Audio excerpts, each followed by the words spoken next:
Today we're going to look at compound inequalities. So this is in section 1.6 of Envision. So the first way we'll look at these is actually kind of backwards compared to what I've usually shown these as, but we're going to start with these graphs. So what we want to do is write using inequality notation what that solution set is.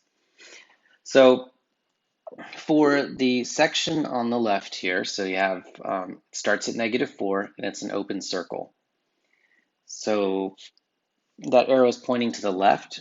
So that's telling you that x is all numbers less than -4. So at -4, we have this open circle right there. And so when we draw our inequality sign, it just stays as it is. So x is less than -4. So for the next part, we have this the second line here. Erase these arrows. And that one's all numbers. It's pointing to the right. That's where positive numbers reside eventually. So that's all numbers greater than -1. So x is greater than -1. And since we have this filled dot, we're going to put an equal sign underneath our inequality. So if it's a filled dot, you have an equal sign under it. If it's an open circle, you just have the inequality sign. So the solution set is right there, and we just have to write between them or. So your solution for that graph is x is less than -4 or x is greater than or equal to -1. So in this other example, to kind of a parallel example here, this one, the solution set represented is the numbers between -2 and 1, including both of those. So the way that we write these would be x, and x is, this line here represents all my solution values. So x is between -2 and 1. And since those are filled circles, we have these inequalities with equals. So these are both called compound inequalities. Okay, so this, for the second example here, this would represent an and. So let's look at a couple examples where we're solving these algebraically. Okay, so for this first example, we have 2x plus 5 is greater than -3, and 4x plus 7 is less than or equal to 15. So what I'm going to do is solve both of these separately from one another first. So we have -5, -5. And then we divide that by 2. So we get x is greater than -4. And we don't flip the sign because we're not dividing across our inequality with a negative sign. So on the right side, we have this. So we're going to subtract 7 to get 8 on the right. 15 minus 7 is 8. And then we have 4x. And then we divide by 4. So x is less than or equal to 2. So our solution sets are x is greater than -4 and x is less than or equal to 2. So if I draw a number line to represent that, so I'm going to put some values on here. Okay, and I'll put -4 down here. So -4, -3, -2, -1, 0. I like to mark out just a couple of numbers on there, and then 2 is my other number, 1, 2. So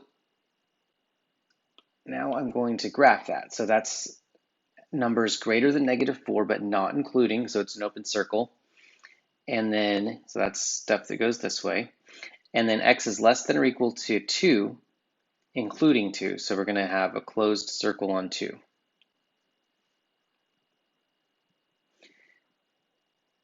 And so that would be a graph of that solution set.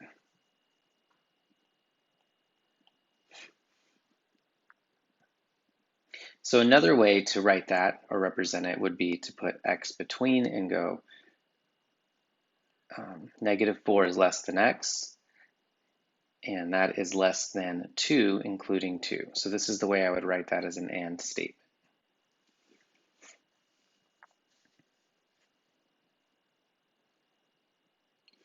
Next problem. So these are going to feel similar. So we're just going to work through this. So add 3, get a 12, and then 2x, divide by 2, and you get x is greater than 6. On the right side, subtract 7, and so we get -37 and 3x, then divide by 3. Okay, so x is less than -37/3. So these are our two solution sets. And so that fraction's kind of ugly. So I'm going to draw a general graph here that's doesn't have all of my tick marks on it or anything. So this would be at 6, or actually -37. Let's put that one, -37/3. That's negative, that's going to go on the left. And then on the right somewhere, we have this number 6. So I'm going to put just a little break in there. You don't have to do that all the time, but I'm just saying, the scale is not perfect there. So if I were to graph this one on that line, so let's do greater than 6. That's number is greater than 6, but not including 6 because we don't have an equal sign, so we don't fill the circle. On the -37/3, its values less than that, so its numbers to the left. Also not a filled circle because we don't have equal signs. So that is the way that we would solve that one. So this is the only way to write that. And then we have the graph of it.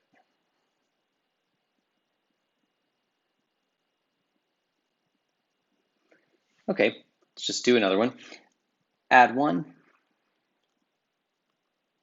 So we have 1 on the right and then 3x over here, divide by 3. So we have another fraction. And on the right, subtract 2 to get 16, and 16x on the left, divide by 16.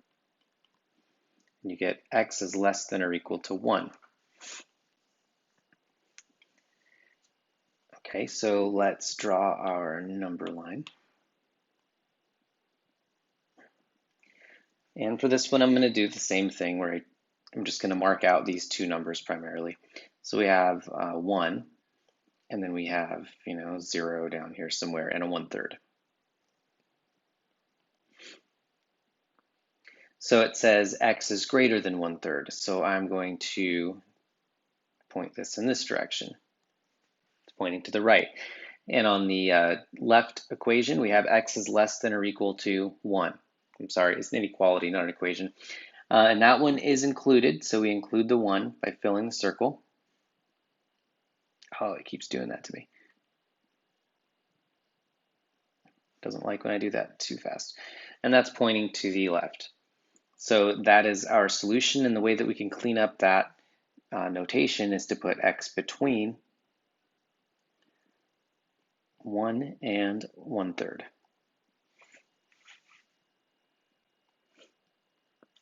So those examples don't get too much more difficult in that section. So yeah, make sure to attempt that homework. And that's all I have today. Thank you.